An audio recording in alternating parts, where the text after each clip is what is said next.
Merhaba arkadaşlar, kanalıma hoş geldiniz. Bugün sizlerle bu koltuk şalı battaniyesini yapacağız. Motif daha önceki battaniyeleri tek parça olarak çalışmıştık. Bugün bu şekilde motif olarak çalışacağız. Çok şık durdu. Yazlık için gayet güzel. Bunu isterseniz balkonlarınızda, yatak odalarınızda, yatak örtüsü, koltuklarda, koltuk şalı, balkonlarda, balkon mobilyalarında kullanabilirsiniz. Bu modeli çok beğendim ben. Daha önceki bu paylaştığım yastıklarda da gayet şık duruyor. Koltukta görünüşü bu şekilde, ben çok beğendim. Köşelere isterseniz püskül de ekleyebilirsiniz. İsterseniz bu şekilde kenar detayı da ekleyebilirsiniz. Ben bunu yaparken %100 koton ince ip kullandım. Türkiye'de buna benzer iplerden Nako'nun ince koton ipleri var. O ipleri kullanabilirsiniz. Nako'nun yazlık kıyafetlerde kullanılan ipini kullanabilirsiniz. O incelikte bir ip. Yapılışı çok kolay. Motif işini sevenler bunu rahatlıkla yapacaktır. Bunu isterseniz benim gibi sade renk, isterseniz de renk renkte yapabilirsiniz. Renk renkte çok güzel duracaktır. Ben sade rengi çok beğendim. Burası benim battaniyemin eni için toplamda 7 motif yan yana. Boyu içinde toplamda 9 tane motif kullandım. 7 tane motifi yan yana birleştirip sıramızı oluşturuyoruz. Sadece şu kısmı birleştirerek yan yana 7 tane motif hazırlıyoruz. Toplam 9 sıra bu şekilde yan yana motiflerimizi birleştiriyoruz. Benim battaniyemin eni 127 santim, boyu da 152 santim oldu. Bu en için yan yana toplam 7 tane motif ekledim. Videoyu çok uzatmamak için sadece şu 4 motifte göstereceğim. Dediğim gibi 7 tane motifi sıra sıra hazırlıyoruz. 9 sıra bu şekilde hazırlıyoruz. 7 motif ekleyerek. Ondan sonra tek tek bu araları birleştiriyoruz. Ben burayı göstereceğim. Bittikten sonra sıra sıra hepsini birleştirmeye başlıyorum. Benim koltuğum üçlü koltuk. Yani 3 kişilik koltuk ama 2 minderli olarak var. Kullanırken tek tarafı komple kapatarak da kullanacağım. Size göstermek istiyorum nasıl kullanmak istediğimi. Bu şalı farklı şekillerde kullanabilirsiniz. Ben sırasıyla bir göstereceğim. Bu şekilde kullanabilirsiniz. İyice her yeri sıkıştırdıktan sonra farklı görüntü sağlayabilir. Şal 2 minderi kaplayacak kadar genişlikte değildi. Tek koltuğu bu şekilde kapladım. Eğer siz bunu daha büyük yaparsanız komple koltuğunuzu kaplayabilirsiniz. Bu şekilde kenarları sıkıştırarak kullanırsanız hem dekoratif olarak güzel görünecek hem de koltuğunuzun kirlenmesini önleyecektir. Bu şekilde de kullanabilirsiniz. Şimdi birazdan göstereceğim şekilde sadece oturma kısmını da kullanabilirsiniz. Ben bunu yarısında gösterdim. Bunu biraz daha büyük yaparsanız, koltuğunuzun genişliğinde yaparsanız 2 minderi de bu şekilde kaplayabilirsiniz. Koltuğu komple kaplayabilirsiniz. Bu şekilde sadece oturma kısmını da yapabilirsiniz. Battaniyenin genişliği o kadar geniş olmadığı için boyunu kullandım. Boyuna sererek hafif esneterek yerleştirdim. Bu şekilde dekoratif amaçlı hem de koltuğu korumak amaçlı yapabilirsiniz arkadaşlar. Bu şekilde yastık koyunca da güzel duruyor. Ben bu koltuk şalını çok beğendim. Çok amaçlı kullanabilirsiniz. Yatak örtülerinde de çok güzel duracaktır. Kimler hangi alanlarda, hangi renklerde nasıl yapılacak çok merak ediyorum. Yatak odalarında, koltuklarda bu şekilde kullanabilirsiniz. Yapan arkadaşlar sosyal medyada paylaşım yaparken beni etiketlerseniz sevinirim arkadaşlar. Çünkü benim yaptığım modelleri ben paylaşım yaptıktan sonra benden görerek yapıp hem video çekip hem de sayfalarında paylaşan arkadaşlar var. Takipçileri emek sahibine yönlendirmek için paylaşım yaparken sayfanızda benden bahsederseniz sevinirim arkadaşlar.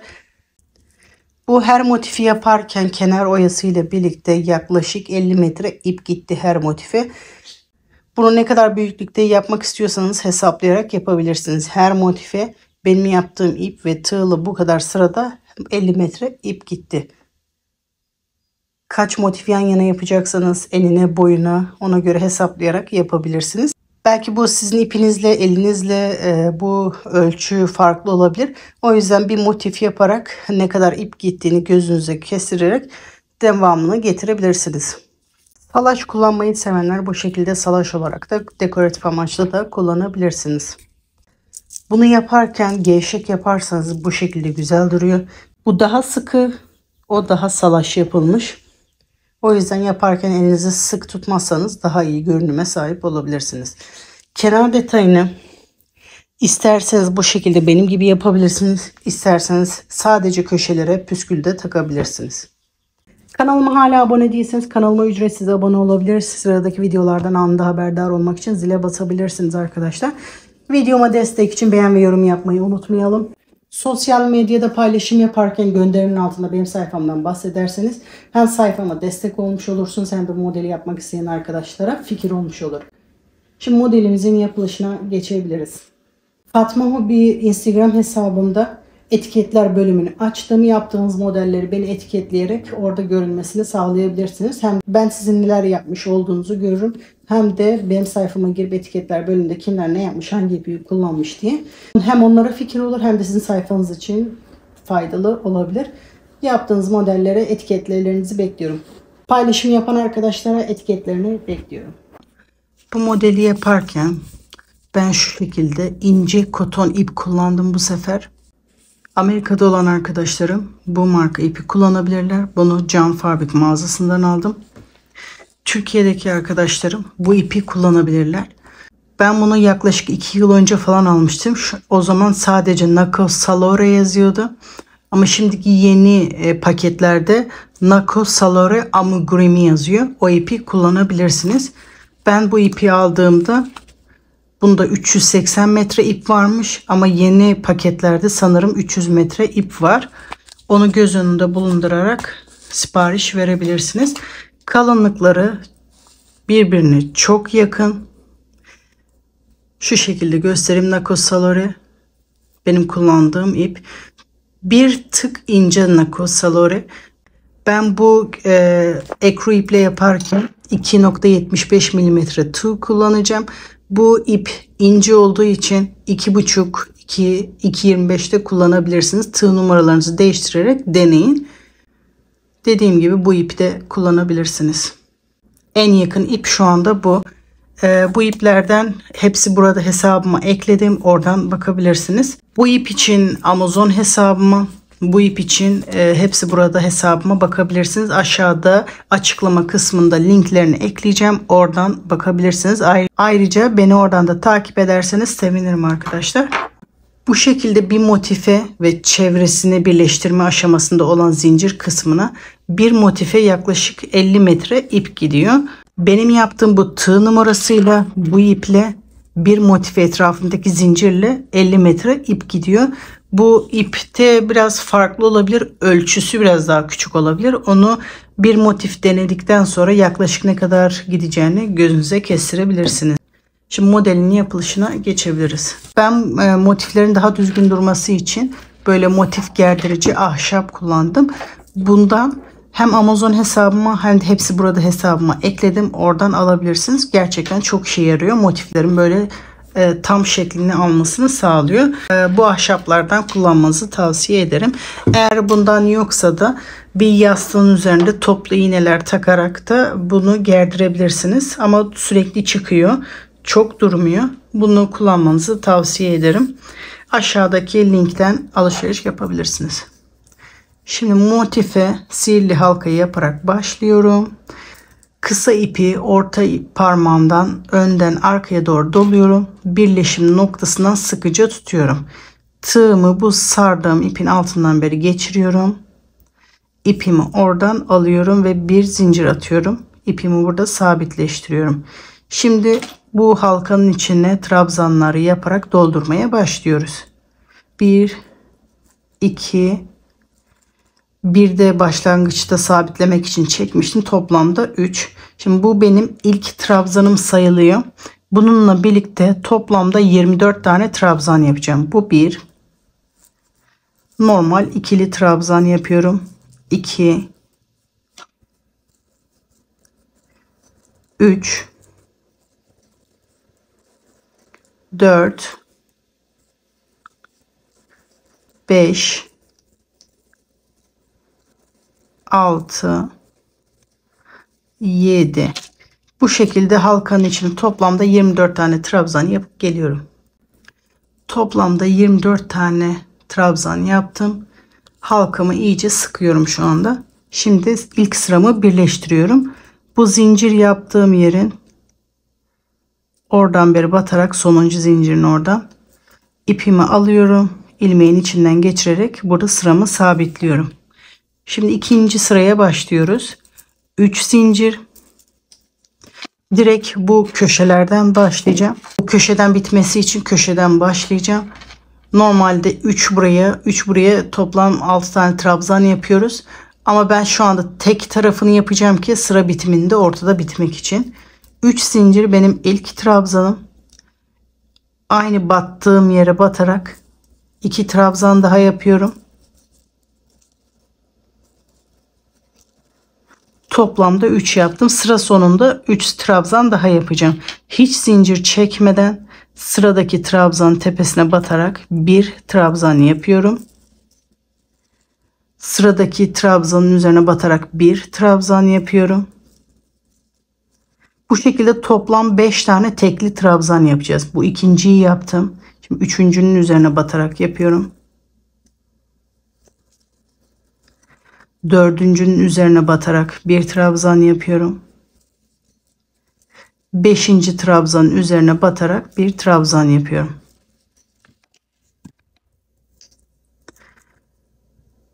Altıncı trabzanın üzerine şimdi köşe yapacağız. Bu ilk başladığımız köşenin yarısıydı. Şimdi buraya tam köşe yapacağız.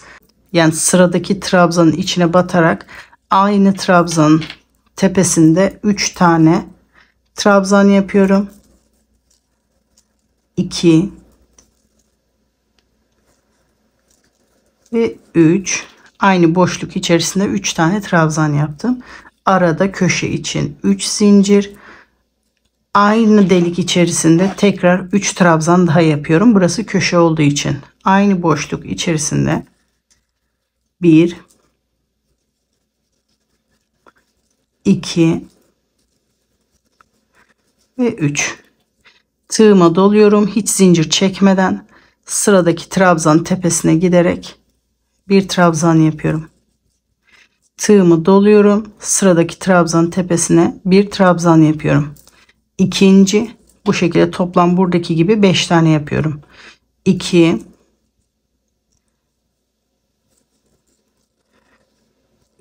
3 sıradakine gidiyorum. 4 sıradakine gidiyorum. 5 tane yaptıktan sonra altıncıya aynı buradaki gibi köşe yapıyoruz. Hiç zincir çekmeden aynı boşluk içerisinde 3 tane trabzan. 1 2 ve 3. Şimdi köşe yapıyorum. 3 zincir.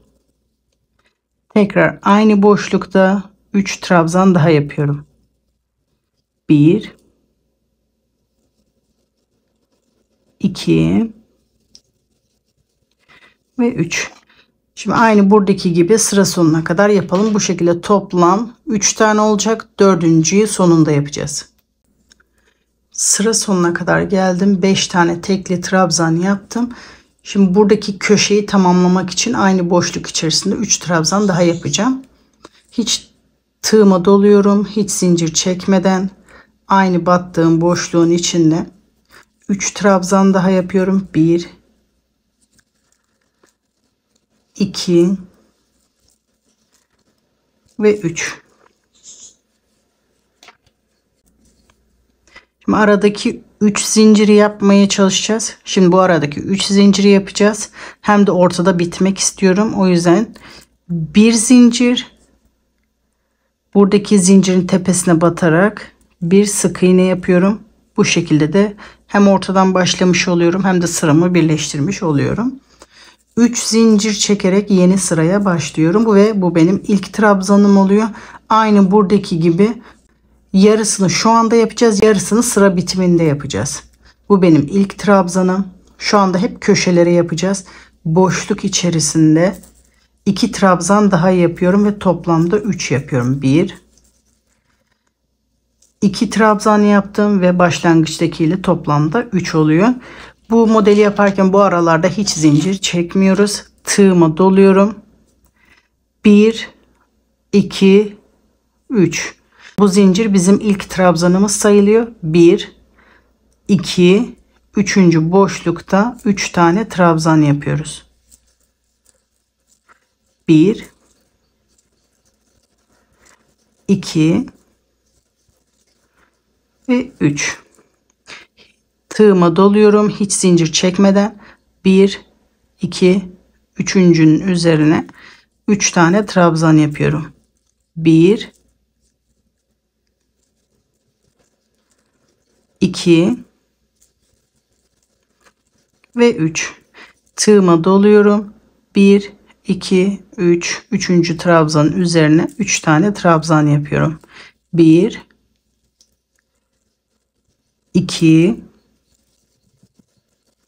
ve 3. Tığıma doluyorum ve boşluğa gelerek köşe yapmaya başlıyorum. Boşluk içerisinde 3 tane trabzan. 1, 2 ve 3. 3 zincir çekerek köşeyi dönüyorum. 1, 2, 3. Tığımı doluyorum. Aynı boşluk içerisinde 3 trabzan daha yapıyorum. 1, 2 ve 3. Hiç zincir çekmeden tığımı doluyorum. 1, 2, 3. 3. trabzan tepesine 3 trabzan yapıyorum. 1, 2 ve 3.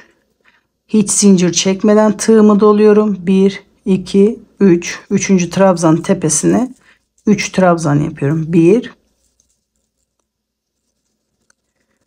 2 ve 3. Tığımı doluyorum. 1, 2, 3. trabzan tepesine 3 trabzan yapıyorum. Bu ara boşlukta bu işlem 1, 2, 3 sefer oluyor. Birinciyi yaptım, ikinciyi yaptım. Şu anda üçüncüyü yapıyorum. 2 ve 3. Hiç zincir çekmeden tığımı doluyorum ve buraya köşe yapmaya başlıyorum. Bu şekilde diğer kenarlara ve köşelere de yaparak sıra sonuna kadar yapalım. Sıra sonuna kadar geldim. Aradaki 3 taneyi yaptım. Şimdi köşenin yarısını yapmıştım başlangıçta. Şimdi bitiş kısmında da diğer yarısını yapıyoruz. Boşluk içerisinde 3 trabzan yapıyorum. 1, 2 ve 3. Aynı diğer sırada yaptığımız gibi bir zincir, zincirin tepesine batarak bir sık iğne yapıyorum. Bu şekilde ortada bitmiş oluyorum.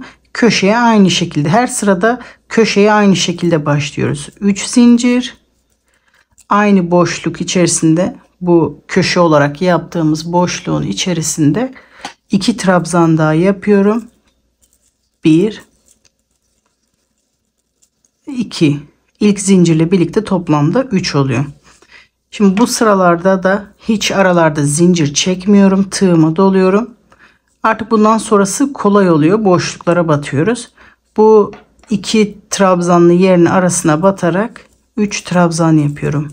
1, 2 ve 3. Hiç zincir çekmiyorum. Tığıma doluyorum. Sıradaki trabzanların ara boşluğuna 3 trabzan yapıyorum. 1, 2 ve 3. Tığıma doluyorum. Sıradaki boşlukta 3 trabzan yapıyorum. 1, 2 ve 3. Tığıma doluyorum. Ara boşlukta 3 trabzan yapıyorum. 1, 2 ve 3. Aradaki işlemler bitti. Şimdi aynı aşağıdaki gibi köşe yapıyorum. 3 zincir içerisinde 3 trabzan yapıyorum. 1, 2 ve 3. Arada 3 zincir. Tekrar aynı boşlukta 3 trabzan yapıyorum. 1, 2 ve 3. Bu şekilde diğer kenarları ve köşeleri de yapıyoruz. Sıra sonuna kadar yapalım. Sıra sonuna kadar geldim. Aynı aşağıdaki gibi köşede, köşenin diğer tarafını yapacağız. Boşluk içerisinde 3 trabzan yapıyorum. Bu 1, 2 ve 3. Aynı aşağıdaki gibi bir zincir yapıyorum. Bu ilk başlangıçta çektiğim zincirin 3. zincirinin içinden geçerek bir sık iğne yapıyorum. Köşeye aynı şekilde başlıyorum. 3 zincir, boşluk içerisinde 1, 2 trabzan daha yapıyorum. İlk zincirle toplamda 3 oluyor. Şimdi bu sırada ve bundan sonraki sıralarda hep aynı şeyi tekrar edeceğiz. Tığımıza doluyoruz. Boşluk içerisinde 3 trabzan yapıyoruz. 1, 2 ve 3. Tığımıza doluyoruz. Boşluk içerisinde 3 trabzan yapıyoruz. 1,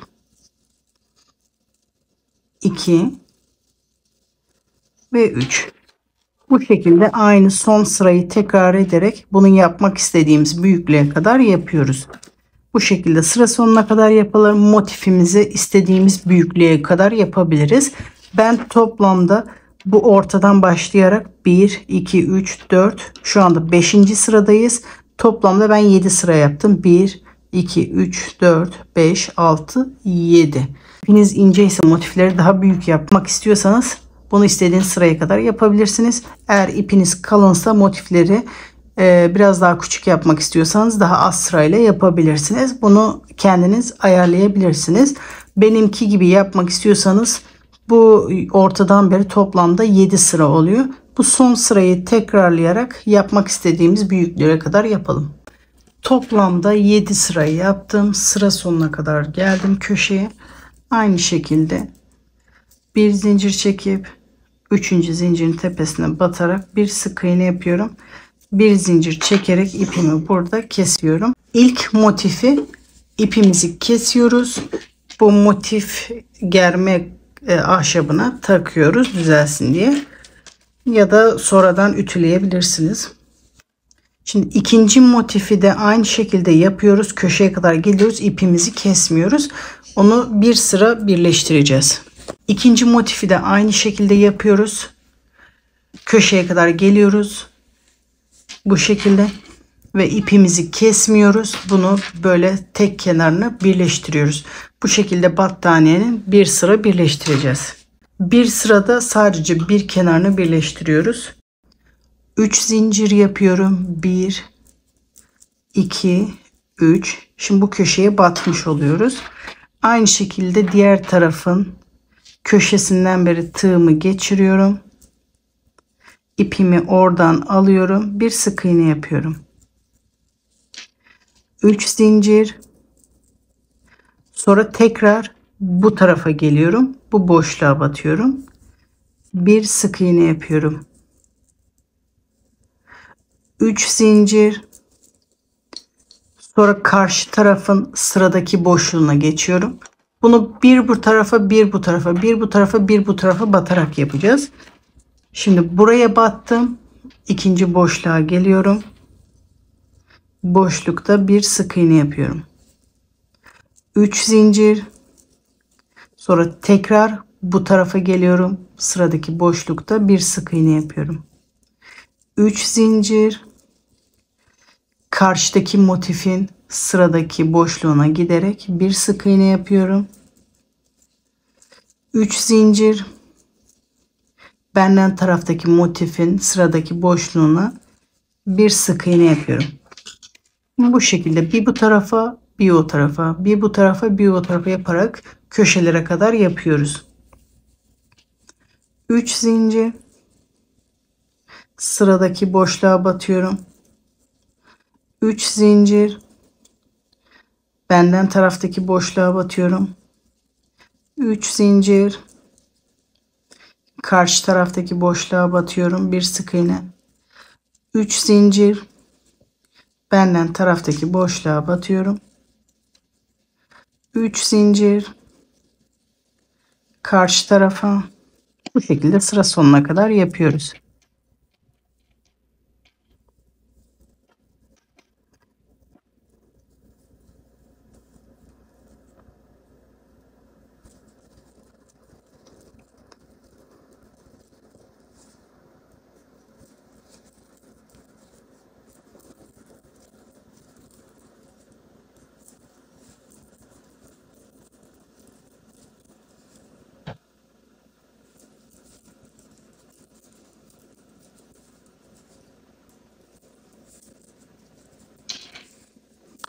3 zincir. Şimdi sıra sonuna kadar geldim. Şimdi sadece köşeler kaldı. En son buraya battım. Şimdi buradaki köşeye geliyorum. Burada bir sık iğne yapıyorum. 3 zincir. Sonra karşıdaki köşeye giderek bir sık iğne yapıyorum. Bir zincir çekip ipimi kesiyorum. Bu ipimizi de arkada saklayalım. Şimdi bunu da kasnağa takıyorum. Şimdi bunu da bu şekilde ekli bir şekilde kasnağa takıyorum.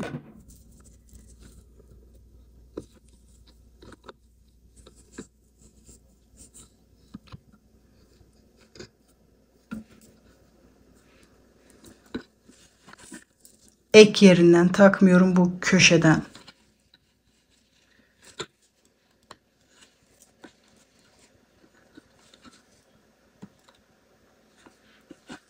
Bakın böyle kenardan takmıyorum. Motifin köşesinden takıyorum.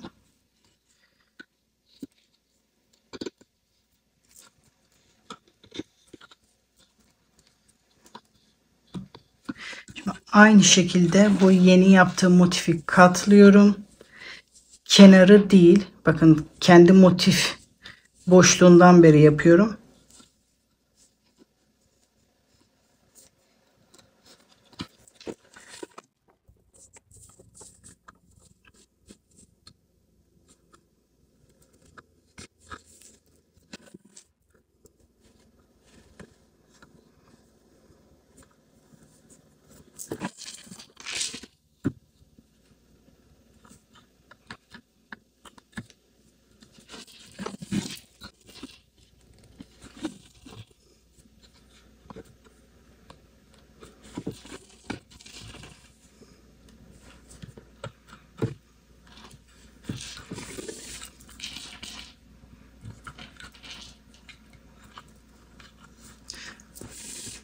Bu şekilde ekledikçe ahşaba takıyorum. Eklerken tekrar çıkartıyorum. Şimdi bu şekilde sıra sonuna kadar sıra sıra sadece tek tarafını birleştirerek tek sırayı yapalım. Tek sırayı yapmak istediğimiz genişliğe kadar motifleri yapıp tek kenarını birleştiriyoruz. Şimdi ben videoyu çok uzatmamak için uzun göstermeyeceğim. Bunu sıra sonuna kadar uzunlukta yaptığımızı farz edin. İkinci sırayı da aynı şekilde tek taraflarını birleştirerek yapmak istediğiniz genişliğe kadar yapalım. Sıra sıra bu şekilde hazırladıktan sonra bu arayı birleştireceğiz. Ben videoyu uzatmamak için ben 2 motifle hazırladım. Siz bunu daha uzun yapacaksınız. Şimdi birer kenarını birleştirdim. 2 motif. Bunun da aynı şekilde birer tarafını birleştirdim. Şimdi bu kısmı birleştireceğiz. Burada birleştirdiğimiz gibi aynı burada birleştireceğiz. İpimi alıyorum.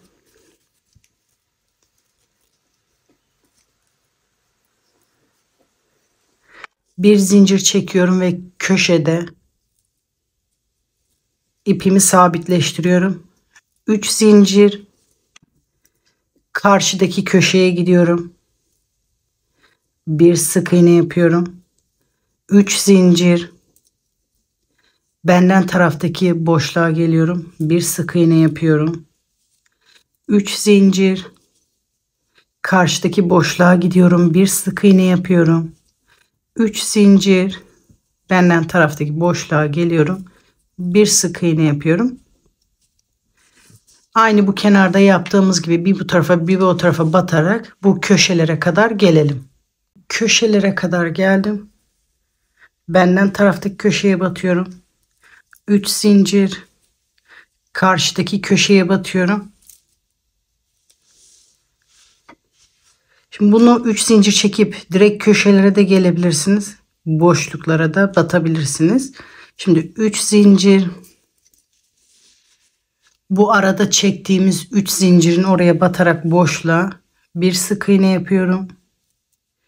Bu orta kısmı çok delik olmasın. 3 zincir yapıyorum. Bu karşıdaki yaptığımız 3 zincirin orada boşlukta ortada bir sık iğne yapıyorum. Ondan sonra köşelere geçiyorum. 3 zincir, köşeye geliyorum. 3 zincir, buraya geldim. Şimdi karşıya gidiyorum. Karşı köşede bir sık iğne. 3 zincir, sıradaki boşluğa geliyorum. 3 zincir,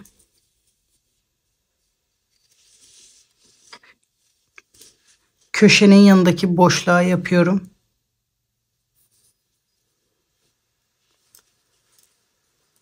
3 zincir, benden taraftaki boşluğa. Burayı da aynı diğer tarafta yaptığımız gibi bu kenara kadar birleştiriyoruz. Köşelere kadar geldim. 3 zincir, benden taraftaki köşe, 3 zincir, karşı taraftaki köşeye batarak sıramı bitiriyorum. Burada ipimizi kesiyoruz. Şimdi kenar oyasına başlıyorum. Bu büyük battaniye olduğunu farz edin. Ben bunu şu anda size küçük gösterdim videoyu uzatmamak için. En son battaniyeyi komple bitirdikten sonra kenar oyasına geçiyoruz. Bir zincir çekiyorum. İpimi burada sabitliyorum. Aynı burada yaptığımız köşe işlemini yapıyoruz. 3 zincir,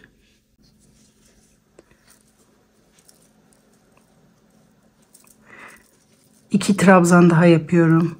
Arada 3 zincir, tekrar aynı boşluk içerisinde 3 trabzan yapıyorum. Aynı bu son sıraları yapar gibi yapıyoruz. Sıradaki boşluğa giderek 3 trabzan yapıyorum. Hiç zincir çekmeden sıradaki boşluğa gidiyorum. 3 trabzan yapıyorum.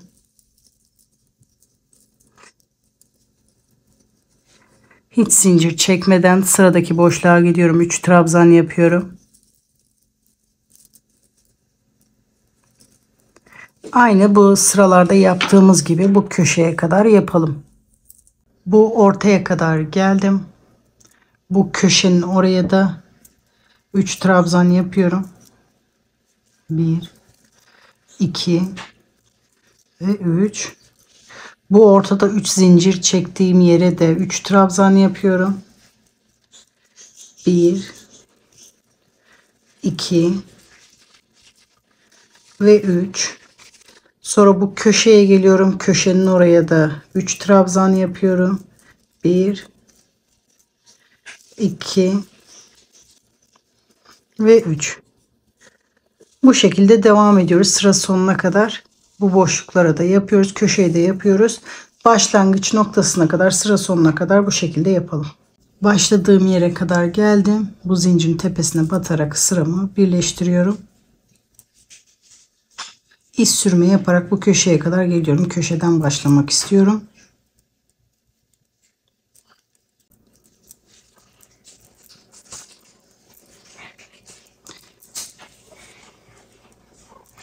Burada bir sık iğne yapıyorum. 3 zincir çekerek başlıyorum kenar oyasına. Tığımı doluyorum. Bu sık iğne yaptığım yere batarak 2 trabzan daha yapıyorum. 1 ve 2. Bu ilk zincirle birlikte 3 oluyor. Tığımı doluyorum. Sıradaki boşluğa gelerek bir trabzan yapıyorum. 3 zincir. Bu trabzan yaptığım yere 2 trabzan daha yapıyorum. Bir tığıma dolayarak sıradaki boşluğa gelerek bir trabzan yapıyorum. 3 zincir. Bu trabzanın üzerine 2 trabzan daha yapıyorum. 1, 2. Tığıma doluyorum. Boşlukta bir trabzan yapıyorum. 3 zincir. Bu trabzanın üzerine 2 trabzan daha yapıyorum.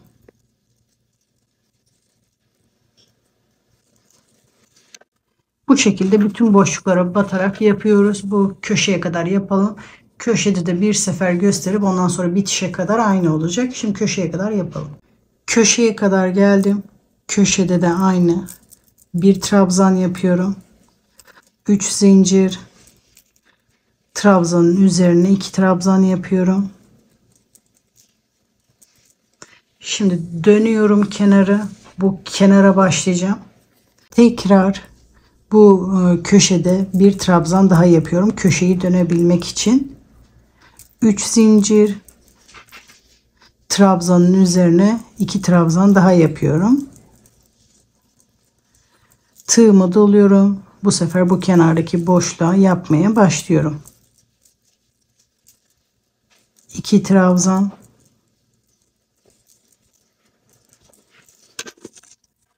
Bu şekilde bu başlangıç noktasına kadar aynı yapıyoruz. Sıra sonuna kadar bu şekilde yapalım. Başladığım yere kadar geldim. Bu başlangıçta yaptığım sık iğnenin oradan beri ipimi alıyorum. İlmeğin içinden geçirerek burada ipimi bitiriyorum. Bu şekilde battaniyemizi yapıyorum. Bu şekilde ben küçük bir örnek olarak gösterdim. Battaniyenin tümünü yaparken bayağı bir zaman kaybı olacaktı benim için. Videoyu daha çabuk çekebilmek için ben size bu şekilde küçük olanını gösterdim. Yapılışı bu kadar arkadaşlar. Şimdi bitmiş halinde sizlere gösteriyorum. Modelin yapılışı bu kadar arkadaşlar. İsterseniz bu şekilde, isterseniz de sadece salaş olarak da kullanabilirsiniz. Kanalıma hala abone değilseniz kanalıma ücretsiz abone olabilir. Sıradaki videolardan anında haberdar olmak için zile basabilirsiniz.